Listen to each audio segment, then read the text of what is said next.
তোর ধারায় মোর কাঁদে আখি আস্তাগফিরুল্লাহ। শরিয়া চেম্বার। আসসালামু আলাইকুম ওয়া রাহমাতুল্লাহি ওয়া বারাকাতুহু। বিরতির পর আবার সবাইকে আমন্ত্রণ। বন্ধুরা, আপনারা শুনছেন পিপলস রেডিও 90.6 FM।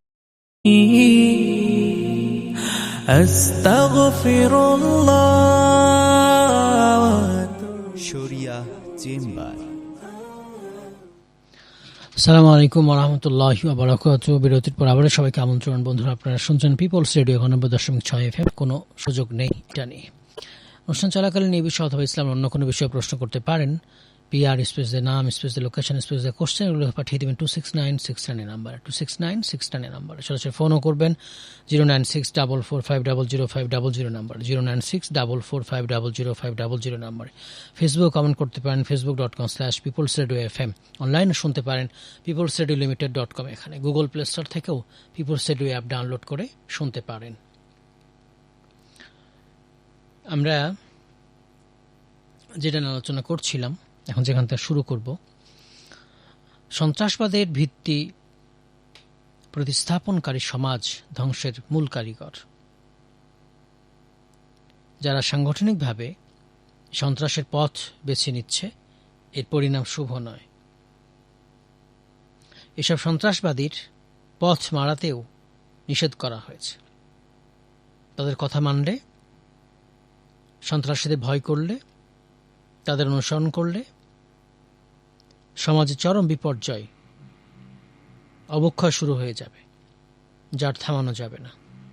এজন্য আল্লাহ তাআলা কোরআন মাজিদে বলছেন, তোমরা মানবে না সীমালঙ্ঘনকারীদের নির্দেশ আর অনুসরণ করবে না তাদের বিষয়, যারা জমিনে সন্ত্রাস সৃষ্টি করে আর কল্যাণ করে না এর। অন্যত্র আল্লাহ তাআলা বলেন, ফাসাদকারী এবং সন্ত্রাস সৃষ্টিকারীদের পথ বর্জন করবে। আল কোরআন সূরা আশ-শুআরা আয়াত নম্বর 152। আসসালামু আলাইকুম। আসসালামু আলাইকুম হুজুর। ওয়ালাইকুম আসসালাম। জি হুজুর, বলুন। আমার একটা প্রশ্ন ছিল যে আয়াতুল কুরসি সূরা যদি প্রতিদিন রাতে পাঠ করে ঘুমানো যায়, এর ফজিলত কি? আর আস্তাগফিরুল্লাহ লা হাওলা ওয়ালা কুওয়াতা ইল্লা বিল্লাহ, এর ফজিলত কি? এ সম্পর্কে একটু আলোচনা করবেন। জি,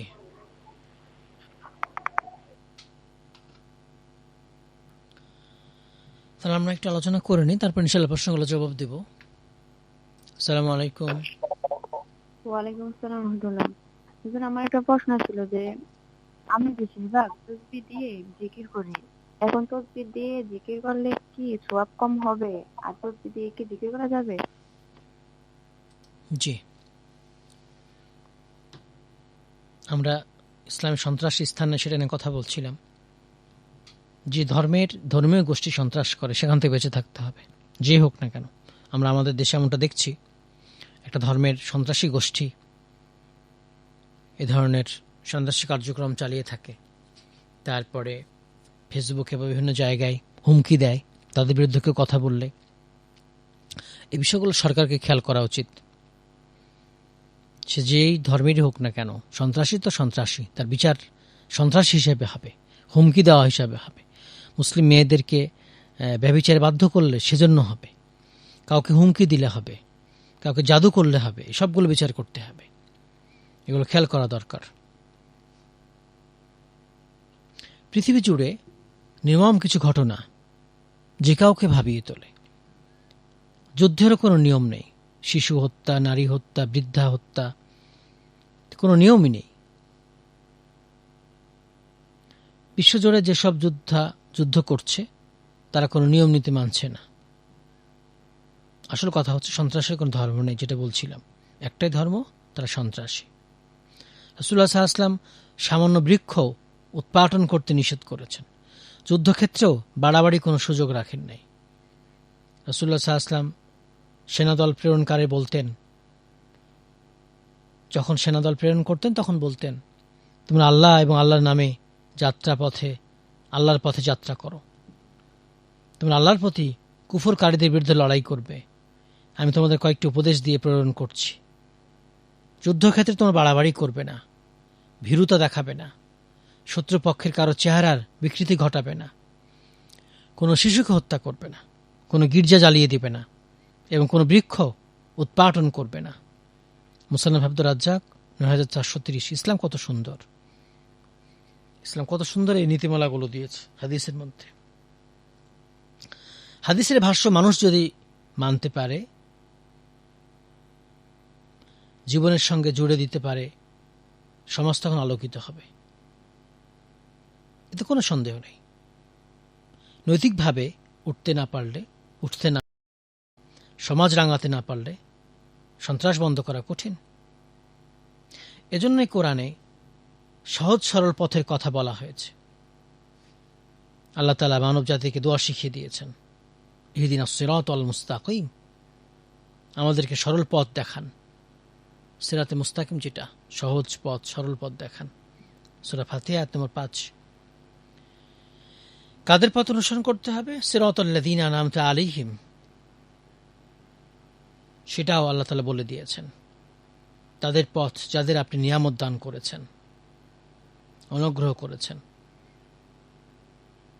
যাদের উপর আপনার ক্রোধ অপতিত হয়নি এবং যারা পথভ্রষ্ট নয়। ওয়াইল মাগদুবি আলাইহিম ওয়ালাদ-দাল্লিন, ইহুদির পথ না, খ্রিস্টানের পথ না, নবী রাসূলদের পথ, সালাফে সালেহিনদের পথে পরিচালিত করুন যারা নিয়ামত পেয়েছে, সরল সঠিক পথে যারা চলেছে।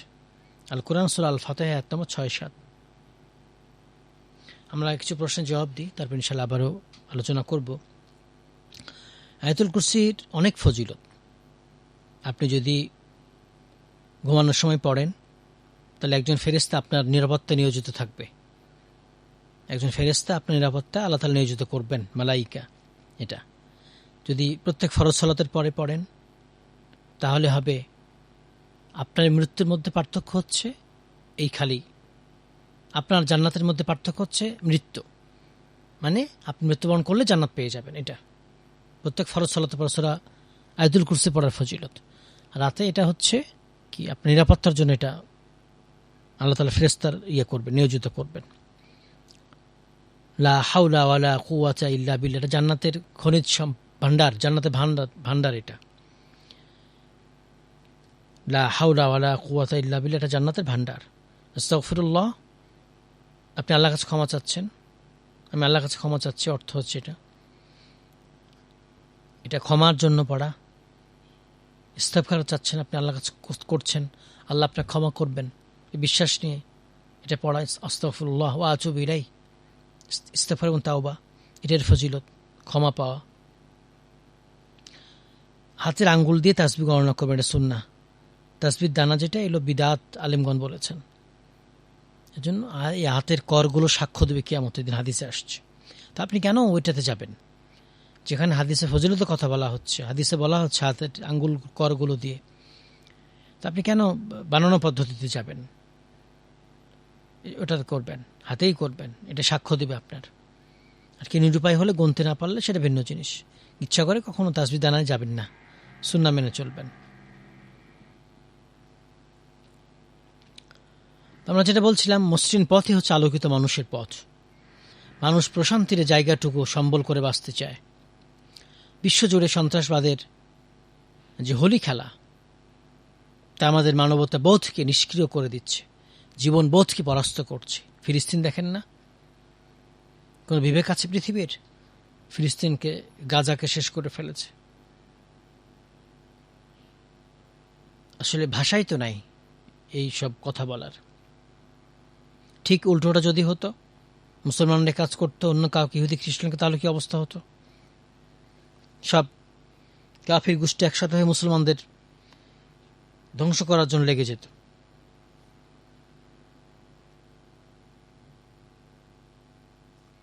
আলোকিত পৃথিবী গঠনে মুমিন মুসলিমকে এগিয়ে আসতে হবে। মানুষের জীবন বাঁচানোর জন্য মুসলমানকে এগিয়ে আসতে হবে। এটা মনে রাখতে হবে, ইসলাম সন্ত্রাসে কোনো জায়গা দেয় না। ইসলামে জিহাদের বিধান দেওয়া হয়েছে, এটা প্রকাশ্য হবে। একজন আমির, রাষ্ট্রপ্রধান ঘোষণা করবেন, তার আন্ডারে সেনাবাহিনী, বিমানবাহিনী, নৌবাহিনী যাবে, সাধারণ মানুষ যাবে। সারা পৃথিবীর মুসলমান অংশগ্রহণ করবে প্রকাশ্যে, এটা গোপনে না। গোপনে হলে তো সেটা জঙ্গি সন্ত্রাস হয়ে গেল। জিহাদ সন্ত্রাসবাদের পার্থক্য হচ্ছে জিহাদ প্রকাশ্য হবে, একজন আমির ঘোষণা করবেন, সবাই অংশগ্রহণ করবে এটা, এবং অমুসলিমদের সাথে হবে। মুসলিমদের জমি রক্ষার জন্য, মুসলমানদেরকে রক্ষা করার জন্য, জীবন রক্ষার জন্য জিহাদ হবে, ইসলাম প্রতিষ্ঠার জন্য জিহাদ হবে। আল্লাহর জমিনে আল্লাহর নিয়ামত ভক্ষণ করে তার বিধান মানতে হবে, যারা মানে না ইসলামের দাওয়াত দিতে হবে, না মানলে তারপরে জিহাদ হবে। এবং জিহাদ অধিকাংশ ক্ষেত্রে আত্মরক্ষামূলক এটা। এবং জিহাদের কত নিয়ম নীতি আমরা একটু আগে হাদিসে জানতে পারলাম। যুদ্ধের ময়দানে রাসূল সাল্লাল্লাহু আলাইহি ওয়াসাল্লাম কত সতর্কতা অবলম্বন করার জন্য বলেছেন। তাই এটা খেয়াল রাখতে হবে যে সন্ত্রাসবাদের কোনো জায়গা ইসলামে নেই। এখন অন্য কোনো ধর্মের লোক যদি সন্ত্রাস করতে চায় তাদেরও বিচার করতে হবে, সবারই বিচার করতে হবে, কোনো জায়গা নেই, কোনো দেশ, স্থান, ধর্ম এগুলো নেই। তা আমাদের অবশ্যই খেয়াল করতে হবে, সতর্ক থাকতে হবে। যে কোনো ধর্মীয় গোষ্ঠী যদি হুমকি দেয়, সন্ত্রাসী কার্যক্রম করে, এগুলো সমাধান সরকার খেয়াল করে এগুলো সঠিক জবাব দিতে হবে, নির্মূল করতে হবে। এগুলো সহজ করে দেখার সুযোগ নেই। আমরা ছোট্ট বিরতি নিয়ে একটু পরে ফিরবো, আমাদের সঙ্গে থাকবেন ইনশাআল্লাহ।